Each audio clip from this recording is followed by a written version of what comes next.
So we're going to do a quick tour of the 3 places I've got for my buckwheat.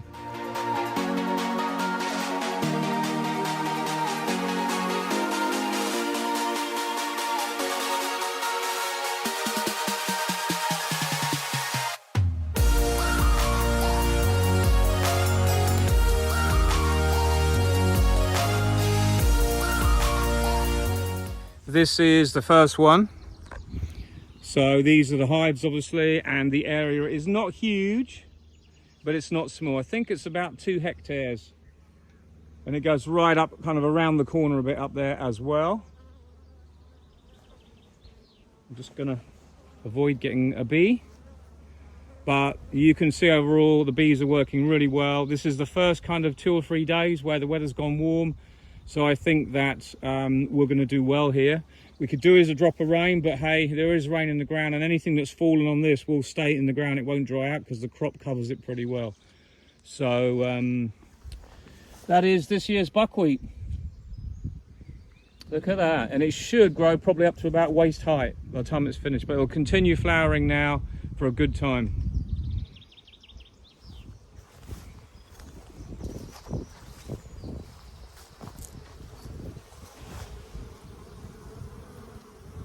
There is yellow pollen coming in. I don't know what colour the buckwheat is when it comes in, but there is yellow pollen coming in, and I think that's from chestnut actually. But these hives are absolutely stinking. The smell, the odour coming off of them now is like really strong. So I'm surprised, but it's good. Just to point this out, there was me pointing at the chestnut right over there. There's actually a load here to show you. This is just coming into flower now, so you can see how it kind of works. There's a bumblebee on the chestnut. So a lot of this isn't in flower yet. The bumblebee's just in there, you can see it. But there's a lot to come. So that's just started to flower, that part there. But there's all these stems that haven't yet. So if you ever wonder what it looks like before and after, that's the difference. So that is just coming into flower.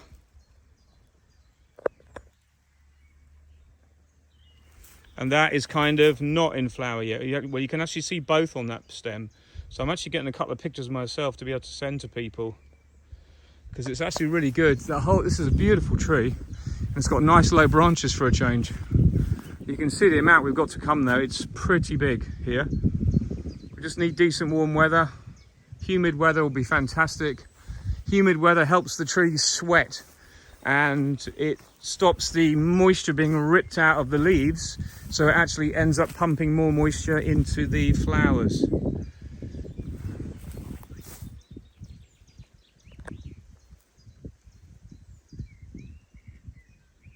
And I can tell you, I can smell this stuff, just getting a hint of it now, and it's kind of very seedy, musty kind of smell, but it's a good smell, a good stink, we say. So this is the second site, and by far the biggest. You can see the size of this place. So that over there, where you can just see there's a new building there, I can try and zoom in, that is basically the limit of where I had my hives 2 years ago. And last year they were in a field the other side, which is right over there, near that house. You can see the distance because the farmer rotates these 3 fields. But this is about 6 hectares, so it's pretty big. And you can see that the bees are actually working really, really hard already, which is really nice to see. And I can also smell the buckwheat here. As you can see, that passage of bees there. That is pretty good. Very happy to see that. And all the bees down there are looking really good. So let's go down the other end and have a little look.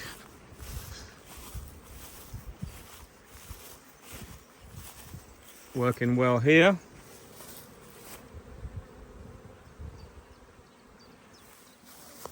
Working well there. Good smells coming off these hives. Couple of hives that are a little bit less charged than I'd hoped, but that is beekeeping. Blimey, that one at the end is pretty intense. I wonder if I'm going to have to add a super to that one. I didn't see that one. That's almost overflowing with bees. Let's see what's going on here. That's looking pretty good. I think I need to add a super to that straight away. So I've got some spare supers with me now. I'll have a look at these and get on and get this done. But I'll get that sorted out and then give that plenty of room. That's got a big colony and it's got some redundant workers sitting there not doing what I want them to be. So I better get this sorted. But anyway, good news. Look at that. Huge area. Very pleased to have this. Very lucky. So let's get this sorted out. So when you're inspecting your colonies and you see this on the front, too many bees doing nothing, and you see a load of bees in the feeder, that's straight away a sign that you have to add more space. And you want to do it before you see this, if really.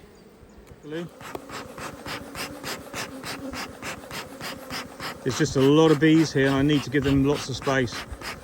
I don't want them to swarm right at the start of the crop, but there is a lot. I'll try and get one of these frames out and you can see, I think you're going to find these pretty full of nectar pretty quick. Yep, it's nice and heavy with nectar. They're almost drying that, look, to try and make more space. It's very wet, so they need extra space just to be able to do that. So look, I'm actually going to give these 2 supers because with all those bees in there, I want plenty of space for them to work. So we're going to put 2 supers on straight away. So you might think that's a little bit excessive going from 1 super to 3, but because this crop is so small and just starting to flower and the forecast is so good and the number of bees in this colony, you would be literally crazy not to give them the maximum amount of space. So these have a ventilated base as well, and they've got more room to ventilate in the top. I would consider, if it went really hot, cracking open the top of this to about like that and just leaving it like that, and that would help the ventilation a bit. But I don't think it's going to be that hot. It's only going to get to 24 to 25 degrees C this week, if at all, and it may well cool off after. But I'm going to be back here in about 4 days, 5 days, and we'll review it then. But instantly, you see the number of bees on the front has gone down. I don't know whether that's me, but I'm happy I came today because there's always 1 or 2 that are much stronger than the others, and those are the ones you really want to give the extra space to, and quickly. I went to another apiary yesterday and it was exactly the same colony with 1 complete super of honey on and literally bees about to swarm, but the brood nest was also full of liquid. I think she might have gone, but there was something going on I couldn't understand. I put on 2 empty supers directly above the brood nest with no queen excluder, and then all the bees went back in and everything was good. So they just needed the space. But this is good. I'm glad I came today just to check this out. But anyway, that's good. Good to see these bees doing so well at the start of this. Very encouraging.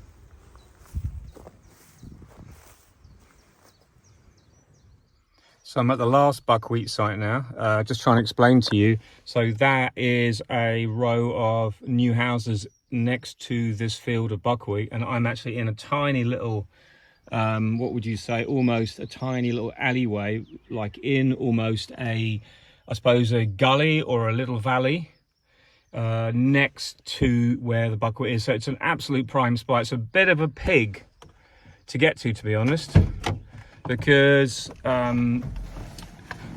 you have to get up this really steep slope, and if it had been raining it would have been a disaster. But long story short, I still consider myself lucky to be able to snuck in here, because firstly it's a really good place and right next to the buckwheat. Secondly, there's a little lime tree there that would have given for the last couple of days, so that's nice. At least it's all giving nice stuff. And here is my bees, and I'm going to bring a couple more hives yet. This is the last site to populate, but they're working really well, as you can see. So it's perfect, absolutely perfect. And it's a bit of a pain because we had to carry the bees in and out of here last night. So we're a bit like, yeah, a long way. Well, not really, but enough. But to have this place exclusivity, not in anybody's way here, that's the thing. If one of the colonies swarmed, I think it would hang on one of these trees for a day or so anyway, in most cases. And there's no houses apart from the house there, which is the other side of the road. So it's a really good place. So that is the 3 buckwheat sites. You can see also this is rapeseed that is drying out, that will be harvested while the bees are here, I imagine. So it's right in the middle of agricultural fields. In the field next door, they've cut hay, and now they're harrowing it for something else. I don't know what they're going to sow in there. Maybe it'll be rapeseed later in the year for the following year. But good to come here and see all this activity, because I haven't been here since, and I'm quietly pleased that these bees are doing all right. So it's good to see.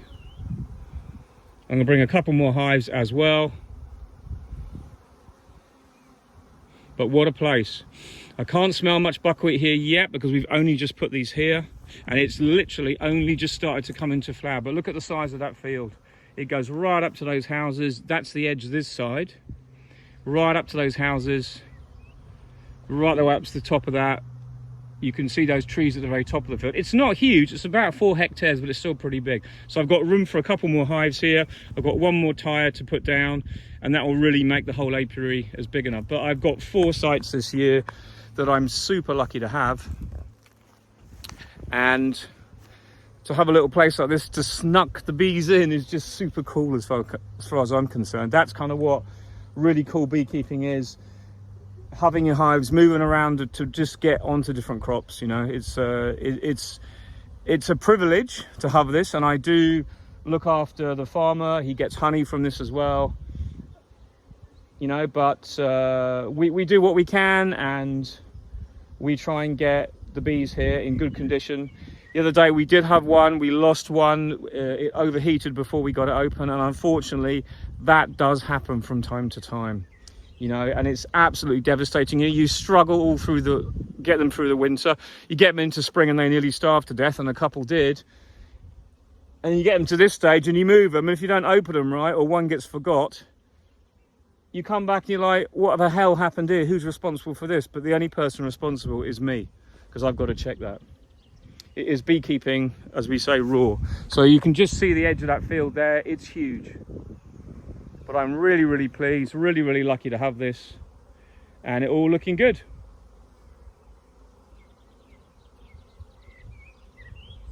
So that is the 3 buckwheat sites. We're now going to basically leave them get on with their thing. I'll come back once a week, add supers if necessary. I hope we get some rain in the next couple of weeks. You know, we want it to be dry and warm, but we're also having a bit of rain for buckwheat makes it yield hugely. So we will see. I mean, at the end of the day, it's pretty likely I'll get some. Every year I've had some. Some years I've had more than others. And I've got quite a few hives here at different sites. I'm going to bring a couple, more here, which takes pressure off the other main nuclei, which I want to empty out anyway. So I'm going to put probably another 4 to 6 hives here. Not 46, 4 to 6 hives to just finish off here. But it is a good amount, and it's about right for that. So probably 10 to 12 hives, 5 hives per hectare. Could be maybe 6, but if you've got 10 to 12 hives for 2 or 3 hectares, that's about right. So, and that's all these sites, total 12 hectares. The one I showed you just before, that was the biggest. This one's about 3 to 4. So it's getting that balance. You could say, well, why don't you put more hives in? Well, yes, but if you've got really good colonies anyway, and you need to do also chestnut in the other apiaries, you can't spread yourself too thin and have nothing. It's better to have good hives filled and the supers filled well, rather than the bees all struggling and not enough feed. I'd rather they were fed well now after being starved so much with just general lack of nutrition. So there we go. The buckwheat for 2024.